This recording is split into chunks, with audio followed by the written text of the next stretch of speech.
ये है Thor Ragnarok की हिंदी एक्सप्लेनेशन और आप देख रहे हैं बिंज वॉच्ड।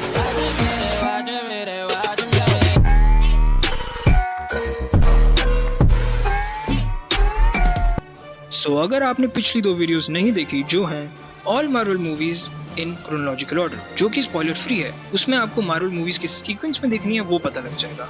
और दूसरी video all Marvel movies explained इन हिंदी जिसमें आपको अभी तक की आई सभी मार्वल मूवीज की कंप्लीट स्टोरी पता लग जाएगी।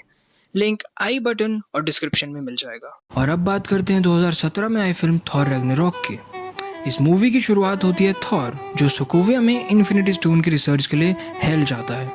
वहाँ उसे मिलता है फायर स्कल और उनके बीच कुछ बातें होती हैं जिसमें वो दुनिया को तबाह करने के प्लान्स बताता है और अपनी पावर का सोर्स यानी उसके सीन के बारे में बताता है। और ये भी बताता है कि अब एसगार्ड में ओडिन नहीं है। अब थॉर जो कि चेन से बंधा होता है वो अपना हाथ खोलता है जिससे उसका हैमर उसके पास वापस आ जाता है और वो उन चेन को खोलकर फायर स्कल से लड़ने लगता है।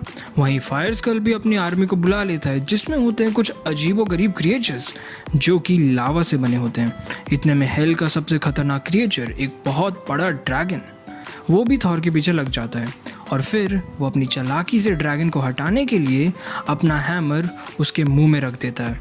और ड्रैगन ऑफ कोर्स वर्दी नहीं होता इसलिए हैमर को उठा नहीं पाता और ज़मीन पर गिर जाता है। फिर थॉर फायर स्कल को भी अपनी लाइटनिंग पावर से हराकर मार देता है और उसके सर को अपनी कमर पर बांध देता है और फिर वो जोर से चिल्लाता है दरवाज़ा खोल दो। वहीं हमें एक दूसरा कैरेक्टर इंट्रोड्यूस कराया जाता है स्कर्ज द एग्जीक्यूशनर जो कि वहाँ कुछ ब्यूटीफुल लेडीज़ के साथ बैठकर गप्पे मार रहा होता है और उसे तो पता भी नहीं चलता कि थॉर उसे हेल्प के लिए बुला रहा है। लेकिन उन लेडीज़ को आवाज़ आ जाती है और जैसे ही बाइफ्रोस्ट खुलता है उसके पावरफुल होने के कारण वो काफ़ी कम समय के लिए खुलता है और जैसे ही थॉर अंदर आता है उस ड्रैगन का सर भी कटकर अंदर आ जाता है। हालांकि वहाँ पर हेमडाल को होना चाहिए था लेकिन जब थॉर उससे पूछता है तो वो कहता है कि ओडिन ने हेमडाल को इस जॉब से निकाल दिया है और अब वही इस बाइफ्रोस्ट का रखवाला है। और तभी थॉर एसगार्ड में अपने मैंशन पर जाता है और वहाँ एक प्ले भी चल रहा होता है जिसके अंदर थॉर और लॉकी के एक्टर्स होते हैं और ये दिखाया जाता है कि लॉकी बहुत महान है और उन्होंने अच्छाई के चलते अपना सैक्रिफाइस कर दिया। और फिर उन्हें वहाँ ओडिन दिखते हैं जबकि उस फायर स्कल ने कहा था एसगार्ड में ओडिन नहीं है। इसका मतलब ये ओडिन बहरूपिया है।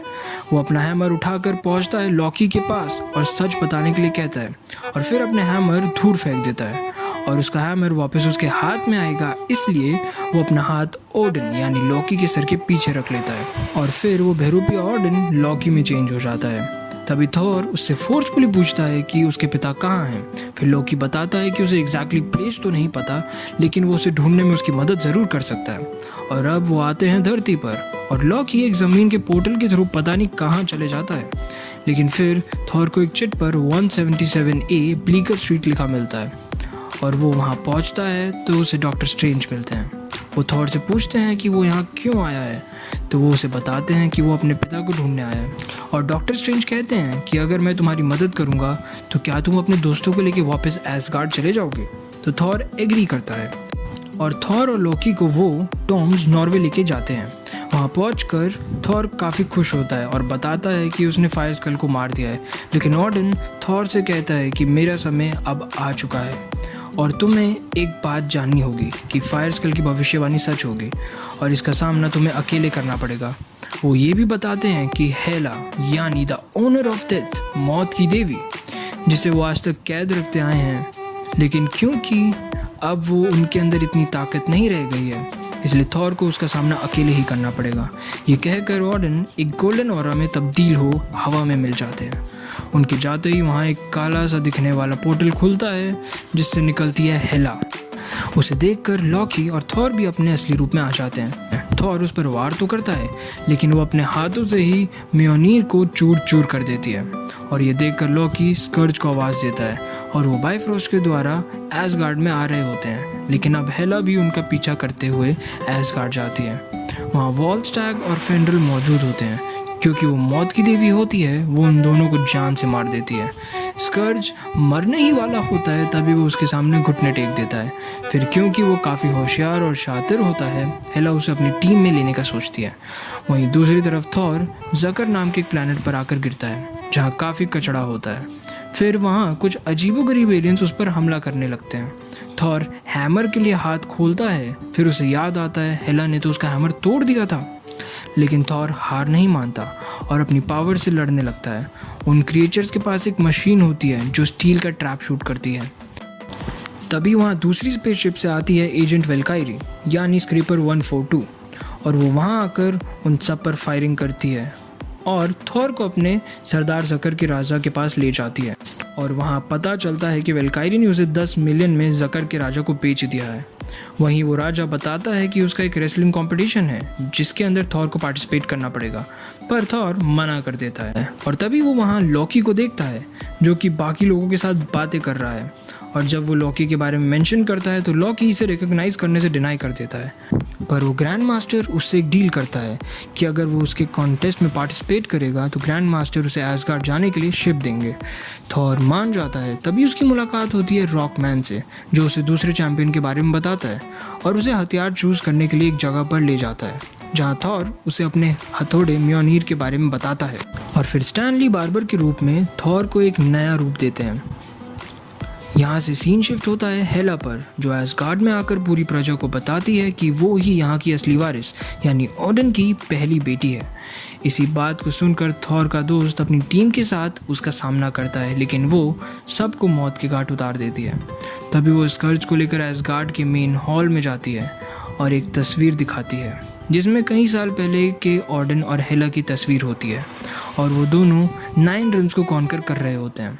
लेकिन एंड मोमेंट पर ओडिन हेला को धोखा देकर उसे दूसरे डायमेंशन में बंद कर देता है।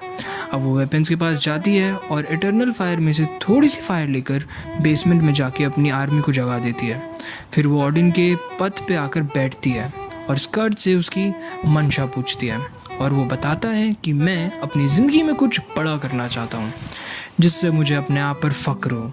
और हेला उसे अपनी आर्मी लीड करने का ऑफ़र देती है। फिर जब वो बाइफ्रॉस्ट के पास जाते हैं तब उन्हें पता चलता है कि हेमडाल की तलवार वहाँ से चोरी हो गई है और वहीं हेमडाल पूरी एसगार्ड जनता को एक सीक्रेट लोकेशन पर लेकर जाकर सेव कर देता है।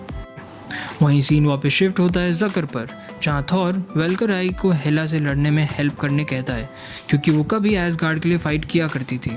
और वहीं थॉर और दूसरा चैंपियन यानी हल्क के बीच फाइट होती है।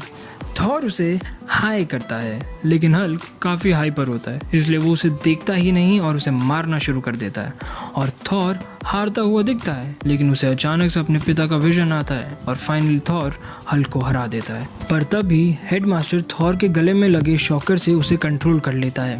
बाद में जब थॉर हल्क को मिलता है तब वो उससे पूछता है कि वो यहाँ कहाँ से आया तो हल्क बताता है कि वो एयरक्राफ्ट में इधर आया था। तब वो अपनी आंखें बंद करता है और उसे हेमडाल का एक विजन दिखता है जिसमें वो थॉर से मदद मांग रहा है और बताता है कि एसगार्ड को थॉर की ज़रूरत है। तभी वेल्कराई की एंट्री होती है लेकिन वो थॉर को हेल्प करने के लिए मना कर देती है और फिर थॉर एस्केप करने के लिए उस एयरक्राफ्ट में भागने की कोशिश करता है और ये देखकर हल्क की किलस जाती है और वो सब तोड़ने लगता है। लेकिन थॉर एयरक्राफ्ट में नताशा का एक वीडियो उसे दिखाकर शांत कर देता है और वो भागने की कोशिश करते हैं। अपने चैंपियन को वापस लाने हेडमास्टर वेल्कराई और लॉकी को उनके पीछे भेजता है और इसके बाद थॉर की बात मानते हुए हल्क, वेल्कराई, लॉकी और कुछ दोस्त जो थॉर ने वहाँ बनाए थे वो उन्हें लेकर एसगार्ड पहुँचता है ग्रैंड मास्टर की स्पेसशिप द्वारा। अब हेमडाल अपनी पूरी सेना को लेकर बाइफ्रॉस्ट पर आ जाता है और वेल्कराई की शिप भी वहीं आती है। अब हेला का पेट वुल्फ फर्नेस जो कि काफ़ी बड़ा था, हल्क उसका सामना करने का डिसाइड करता है और हमें इन दोनों के बीच अच्छा कॉम्बैट सीन देखने को मिलता है। वहीं दूसरी तरफ लॉकी भी एक बड़ी सी शिप में एसगार्डियंस को सेफ रखने के लिए वहाँ ले आता है और थॉर जाता है हेला से लड़ने क्योंकि उसके पास उसका म्योनीर नहीं था इसलिए उसे डिफ़िकल्टी होती है। लेकिन फिर उसे पिता की कही बात याद आती है और विजन आता है जिससे वो हेला को कुछ देर के लिए सबसाइड कर देता है और फिर वो लॉकी को कहता है कि फायर स्कल का सर उस एटर्नल फायर में डालना होगा ताकि वो वापस पूरा बन जाए ताकि एसगार्ड के साथ साथ हेला भी तबाह हो जाए। और फाइनली फायर स्कल एसगार्ड से भी बड़ा हो जाता है और अपनी तलवार एसगार्ड में घुसा देता है जिससे हेला मारी जाती है। ये सब थॉर अपनी प्रजा के साथ बड़े से स्पेसशिप में देख रहा होता है, अपने घर को तबाह होते हुए देख रहा होता है, और अब वो सब अपना बसेरा धरती पर शिफ्ट करने का डिसाइड करते हैं। और फाइनली ये मूवी यहीं ख़त्म हो जाती है, पर ये वीडियो नहीं, क्योंकि अब मैं आपसे कहूँगा please like, subscribe and share and never miss an update from our channel. With that said, signing off, keep watching, binge watched.